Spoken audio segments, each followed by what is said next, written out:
Hello, হ্যাঁ পাঠিয়ে দাও।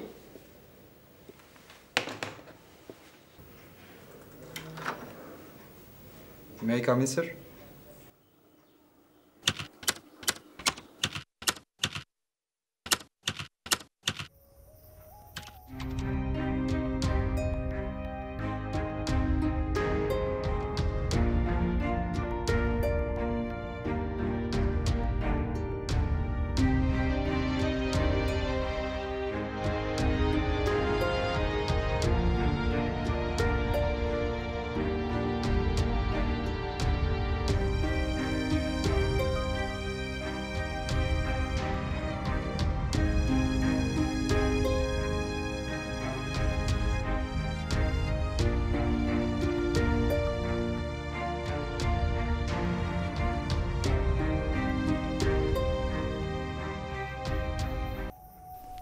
হ্যালো। তুই আসলে পুরুষই না, তুই একটা হিজড়া। তোর মতো একটা অমানুষ আমি আমার জীবনে একটা দেখি নাই। তোর মতো একটা হ্যাংলারে কেন যে আমি ভালোবাসতে গেছিলাম আল্লাহ। উফ, নিজের উপর এখন ঘেন্না লাগছে, ঘেন্না, রাগ লাগতেছে নিজের উপর আমার। কি হলো অনুপ, কথা বলছো না কেন? তুমি কি শুনতে পাচ্ছ আমাকে? শুনছি। তুমি কেন আসলে না পাখি? আমি প্রায় 3 ঘন্টা তোমার জন্য বসেছিলাম।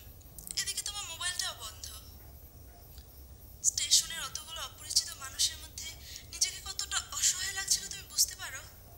আচ্ছা তুমি কি আমার সাথে কোনো কথাই বলবে না? আর আর কখনো আমি তোমাকে জ্বালাবো না, আর কখনোই তোমাকে মাঝরাতে ঘুম থেকে জাগিয়ে বলবো না অনুপ তোমাকে দুঃস্বপ্ন দেখেছি, ভুলিয়ে দাও। দেখ, দেখ কতটা বেহাই আমি, দেখ আজ তুই আমার ভালোবাসার চরম অপমান করেছিস, চরম। তারপরও বেহায়ার মতো আমি তোকে ফোন দিচ্ছি।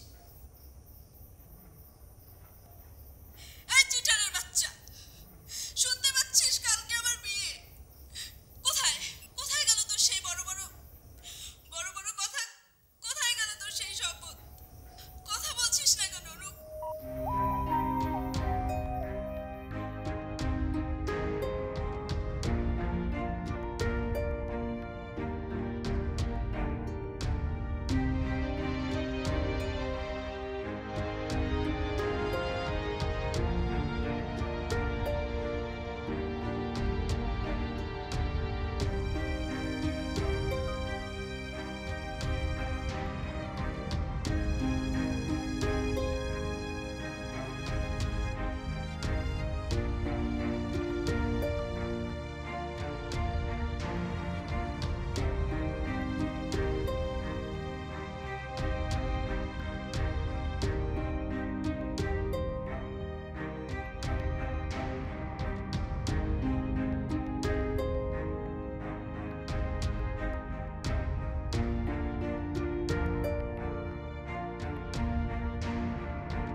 কিন্তু 1 মিনিটে কি করে সম্ভব?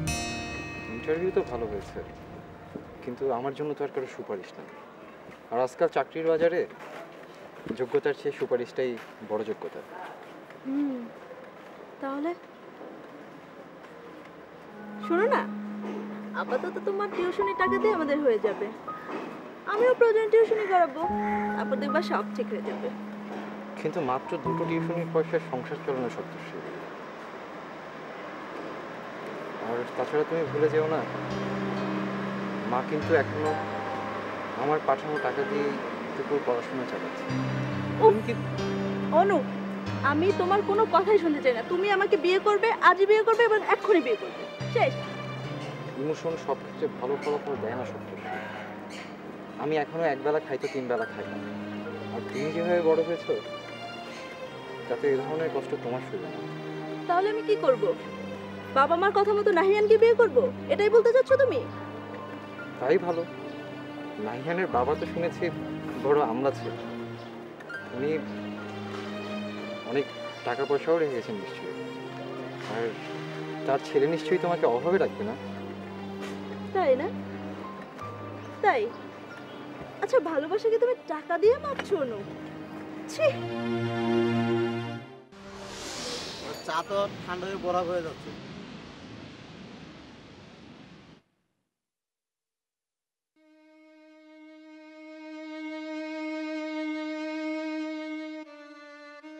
আজ সারাদিন তোকে অনেক আনন্দে থাকতে হবে রে অনু, জোর করে হলেও। আজ যে তোর প্রেমিকার বিয়ে, না হোক তোর সাথে, তবু তো তোরই প্রেমিকার বিয়ে, তোর সপ্তর্ষির বিয়ে। আচ্ছা আচ্ছা, দিনের বেলা সপ্তর্ষি মণ্ডল দেখা যায় না কেন?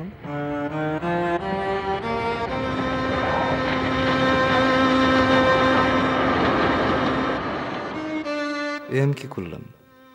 আমি কি ভুল করলাম? আমার কি যে কোনোভাবেই সপ্তর্ষিকে বিয়ে করা উচিত ছিল? কিন্তু তাও বা কি করে সম্ভব? এখন পর্যন্ত একটা চাকরি জোগাড় করতে পারলাম না। টিউশনির 4,000 টাকায় এই নগরের সংসার।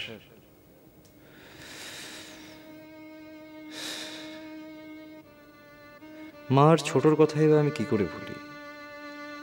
না রে অনু, তুই ঠিক সিদ্ধান্তই নিয়েছিস। ভালোবাসার মানুষটার কষ্টের কারণ হতে চাসনি। কিন্তু সপ্তর্ষি কি কখনো আমায় ক্ষমা করতে পারবে? পারবে সপ্তর্ষি আমায় ক্ষমা করতে?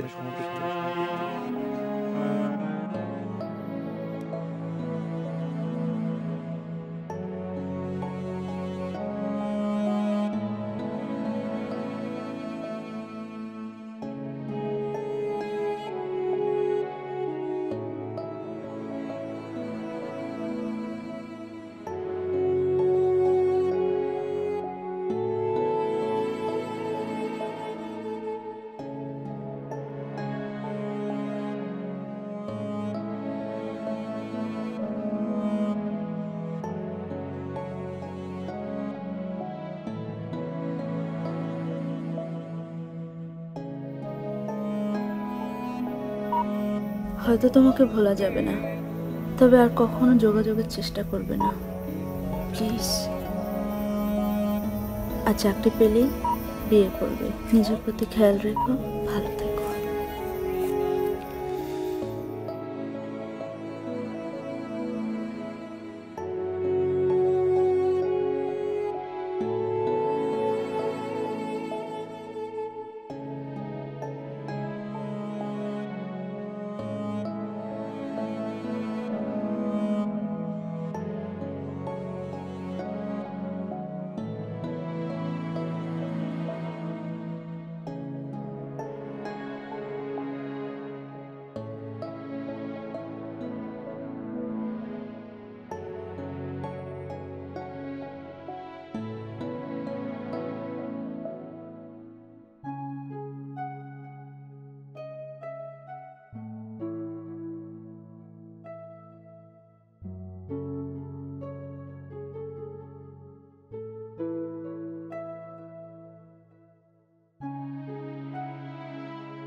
কনগ্রাচুলেশনস।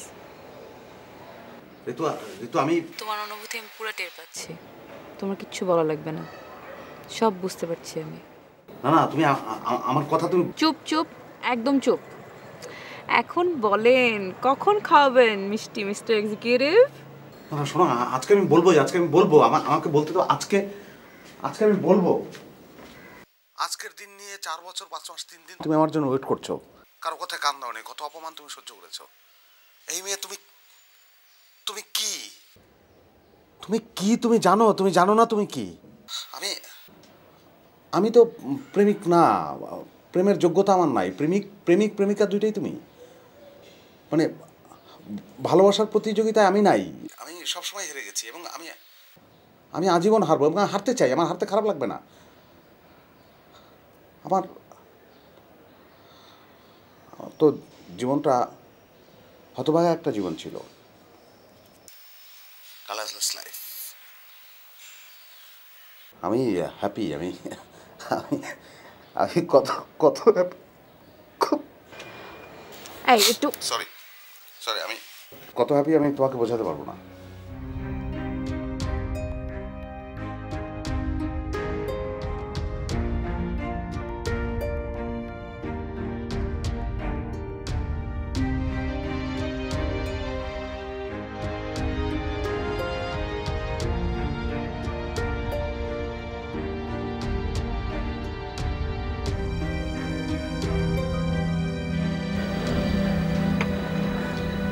বুঝলে মুস্তাক, গল্প সিনেমার গল্প নয়।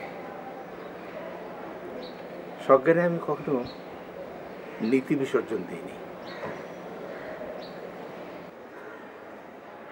ইঞ্জিনিয়ার ছেলেটা পর হয়ে গেল স্রেফ টাকাকে আপন করে। জীবনে একবার নীতির কাছে কিছুটা নতি স্বীকার করতেই হলো, আমার ঋতুটার জন্যে, মূলত তোমার জন্যে। কারো যোগ্যতার গ্যারান্টার হলাম এই প্রথম। অবসরপ্রাপ্ত সচিব জাহিদ সারোয়ার আমার দুঃসম্পর্কের ভাই, মূলত ওর সুপারিশেই এটা সম্ভব হলো। জানেন, আমার মা খুব সরল ছিলেন।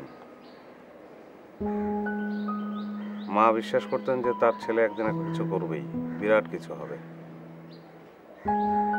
কিন্তু ঢাকা শহরে যে বাস্তবতা, আমার বিশ্বাস নষ্ট হয়ে গেল, আমার মানসিক দৃঢ়তাই নষ্ট হয়ে গেল।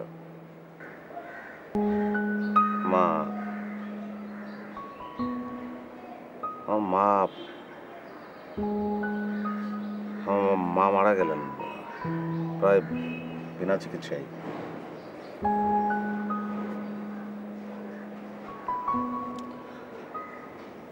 আর আমি ওই নিজেকে অক্ষম মনে করছিলাম, ক্রমেই শেষ হয়ে যাচ্ছিলাম। মানুষ হিসাবে নিজেকে মূল্যহীন মনে হচ্ছিল। ঠিক সেই সময় যদি ঋতু এসে আমার পাশে না দাঁড়াতো, একটা অদ্ভুত ব্যাপার কি জানেন, ওর বিশ্বাসও আমার মায়ের মতো। ও কেন যেন মনে করে যে আমাকে দিয়ে হবে, আমি বিরাট কিছু করতে পারবো।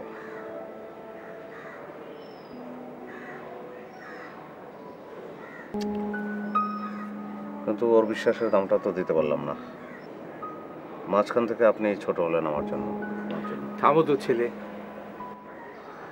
যা হবার তাই হয়েছে, আর যা হয়েছে তা ভালোই হয়েছে। তোমার প্রস্তাবটা শুনলাম, আসলে ঋতুর মতের উপর আমি কখনো মত চাপাইনি। আমার তাই কোনো অমত নেই। এখন যা কিছু সামাজিক দায়িত্ব পালন, দোয়া করি তোমরা দুজনে সুখী হও।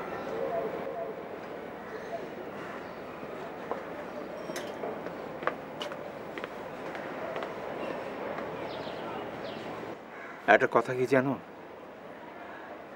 মাতৃহীনা এই মেয়েটাকে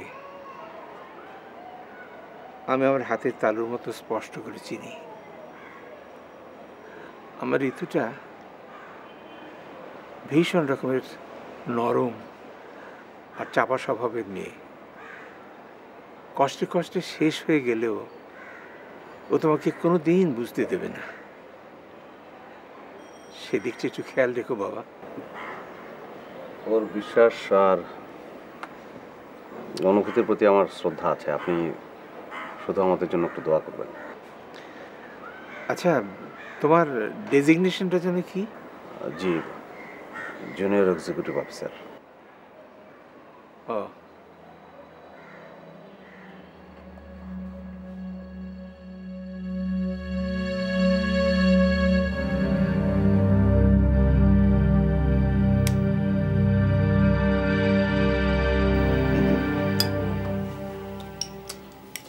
বসরা এখন আমাকে ছাড়া চলতেই পারে না। পুরো অফিস ডিপেন্ড করছে এখন আমার উপরে। শুনলাম 9 জন কলিগকে নিয়ে নাকি আমাকে এবার প্রমোশন দেবে। তাই? সেটা তো খুবই ভালো কথা। দেবে না কেন? তুমি চিন্তা করে দেখো, চাকরিতে জয়েন করার পর থেকে তো আমি ফাঁকি দিই নাই। কতদিন হলো? About 18 mass. মাই গড, আমি তো একটা দিনও ছুটি নেই নাই। আমি অবশ্য বুঝতে পারছি যে একটা অন্যায় তোমার সঙ্গে হচ্ছে। বিয়ের পরে তোমাকে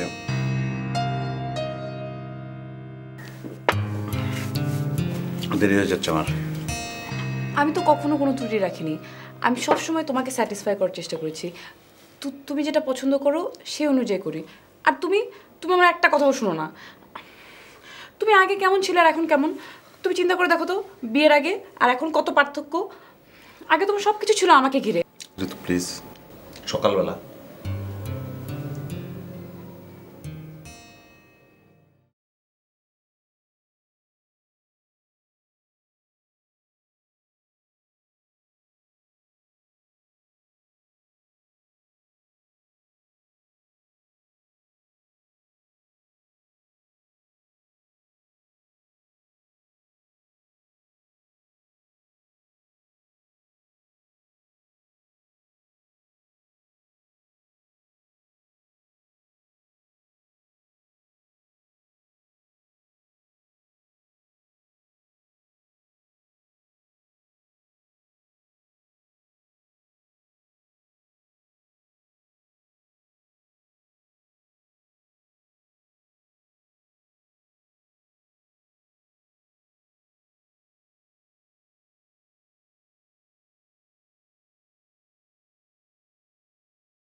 শুনেছি এই লাইনে এখন তো আসলে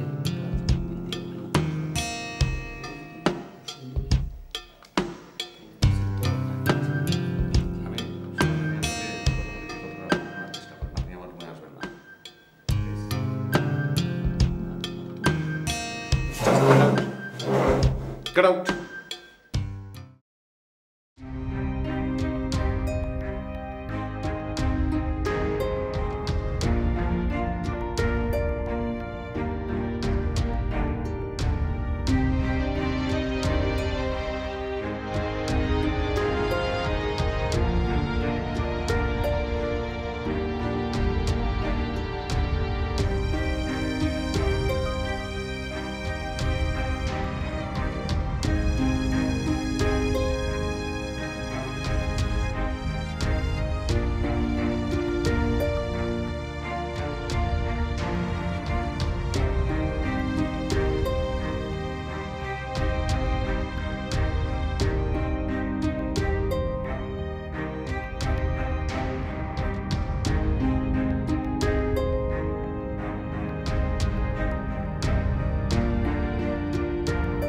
তোমার বউ নাকি দারুণ সুন্দরী। তুমি যে কেন বোঝো না ব্রাদার, নিয়াজ তোমার নখের যোগ্য নয় জানি, কিন্তু ওর শ্বশুরের টাকা আছে আর নিজের আছে বিশাল এক অফুরন্ত তেলের টিপ। বসকে তো তেলের সাগরে হাবুডুবু খাওয়াচ্ছে প্রতিনিয়ত। তুমি ভাই লাইনে আসো, এইসব ফালতু সেন্টিমেন্ট বাদ দাও। বসের আবার টাকার থেকে, বুঝেছো তো?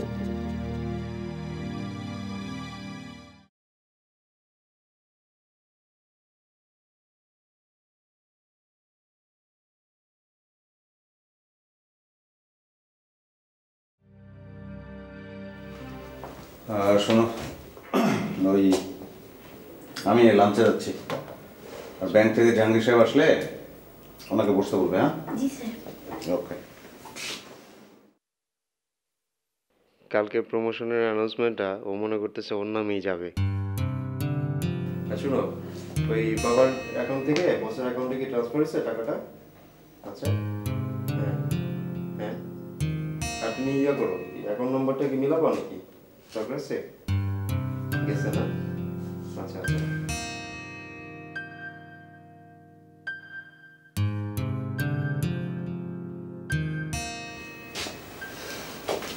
স্যার কি চলে যাচ্ছেন? আমি ওই জাহাঙ্গীর সাহেব যদি আসে আরেকদিন আসতে বলবে।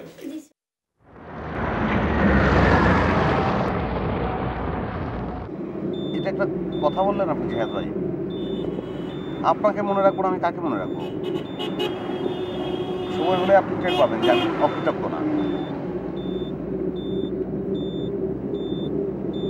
ঠিক আছে জিহাদ ভাই, রাখি। হ্যাঁ, রাখলাম।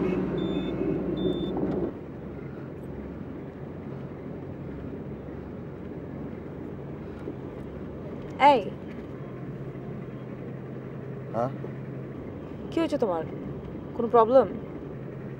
হ্যাঁ, না সমস্যা কি? দাও তো দেখি। ওরে বাবা, ওয়াও, রেড ক্যামেরাম্যান হয়েছে। তোমার জন্য এরপর একটা এই ক্যামেরা না, একটা এসএলআর ক্যামেরা কিনে দিতে হবে। তাই না? কালকে প্রমোশন দেখে এখন থেকে সব আয়োজন।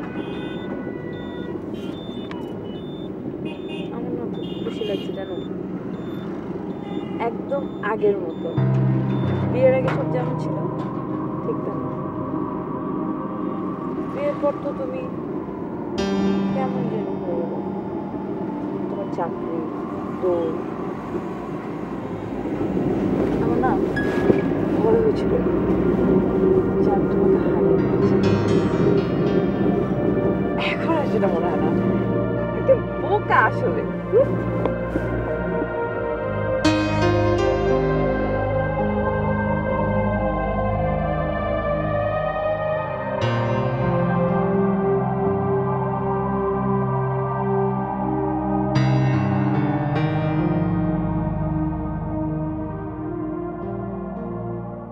শোনো, আজকে কিন্তু আমি অনেকক্ষণ বাইরে ঘুরবো, তারপর রাতেবেলা বাইরে খাবো, তারপর আবার ঘুরবো। তুমি কিন্তু কিছু বলতে পারবো না।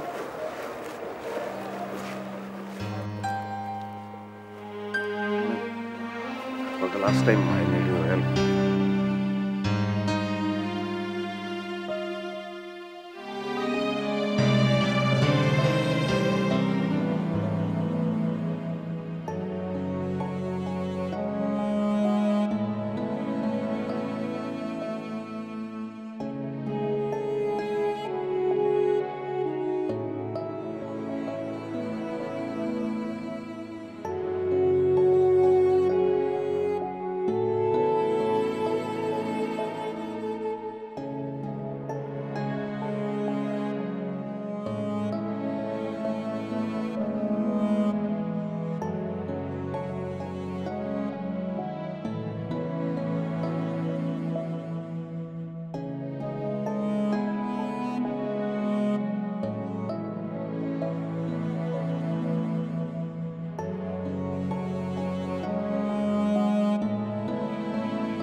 পড়ো, এটা পড়ে নাও।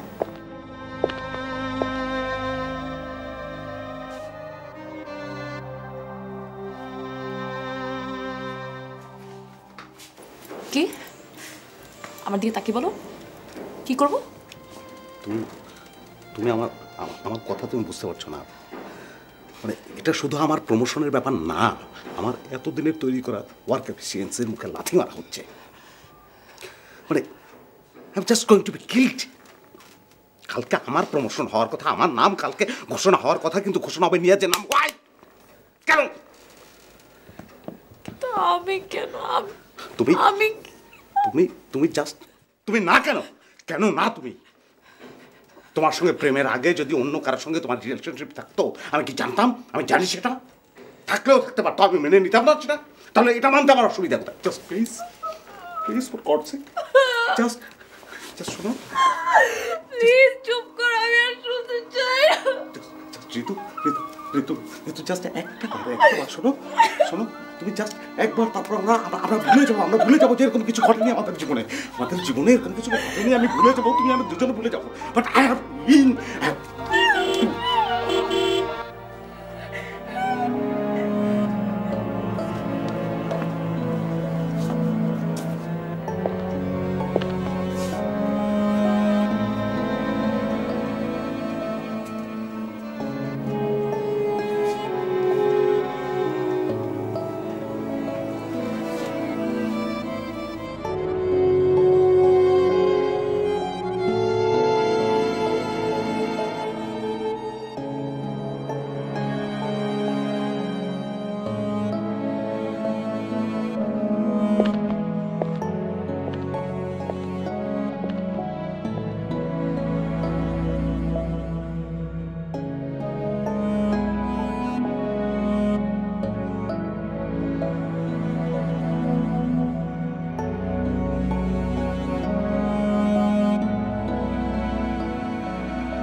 তাই হোক, তাই হবে। এরিসে তোমাকে জিততেই হবে। আমার তোর কোনো রেস নেই।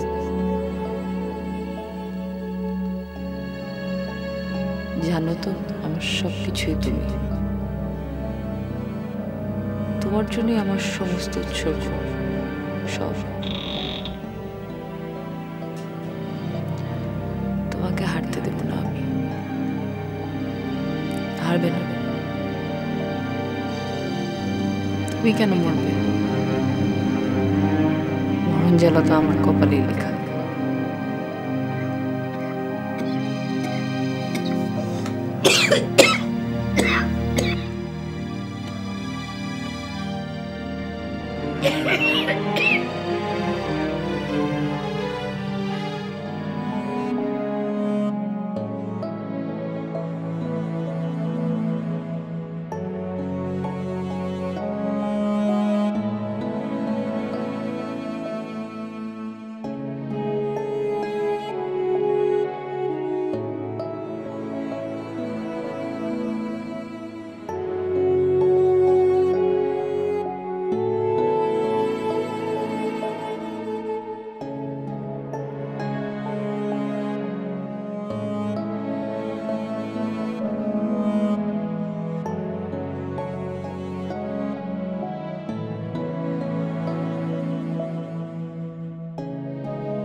প্রমোশন হয়ে গেছে তোমার।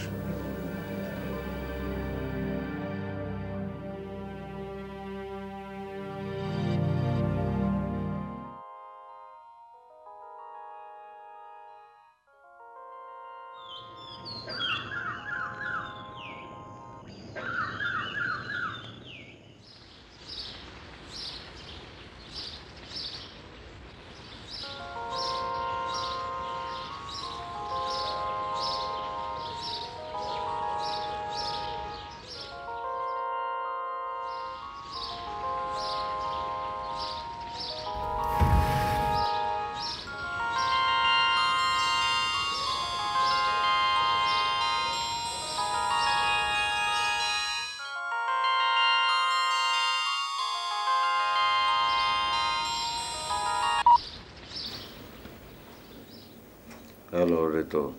জি, আমি তেজগাঁ থানার ডিউটি অফিসার নাজিম বলছি। আসলে ব্যাপারটা হয়েছে কি, ভোর রাতের দিকে আমরা একটা বডি পেয়েছি রেল লাইনের উপর। সাথে থাকা হ্যান্ডব্যাগের ভেতর এই মোবাইলটা পাওয়া গেছে। আচ্ছা, আপনি কি বলছেন প্লিজ? হ্যালো, আপনি কি ভদ্রমহিলার আত্মীয়গোছের কেউ হন? কাইন্ডলি একবার থানায় আসতে হবে আপনাকে। হ্যালো, আপনি কি শুনতে পাচ্ছেন? হ্যালো, কথা বলছেন না কেন? হ্যালো, আপনি কি শুনতে পাচ্ছেন?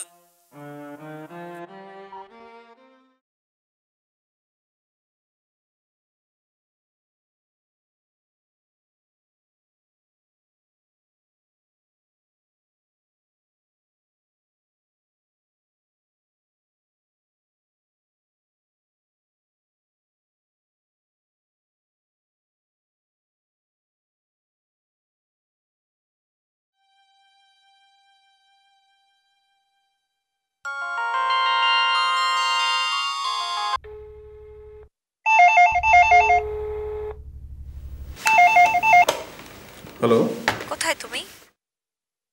ওহো তুমি। আরে কালকে অফিসে এসে শুনলাম নারায়ণগঞ্জের ফ্যাক্টরিতে শ্রমিকরা গোলমাল শুরু করেছে।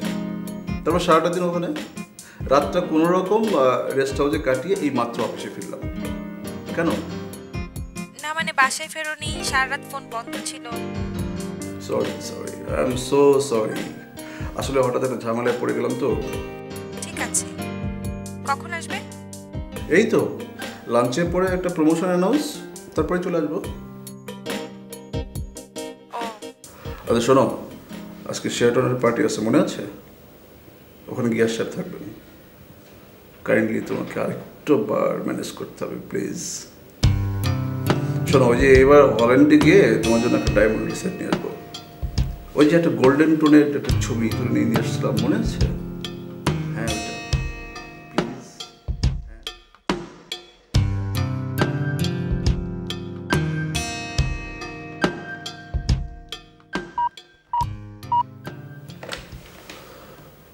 হ্যাঁ জিয়াদ সাহেব, ওই মোস্তাক সাহেবের প্রমোশন ফাইলটা একটু আপডেট করুন।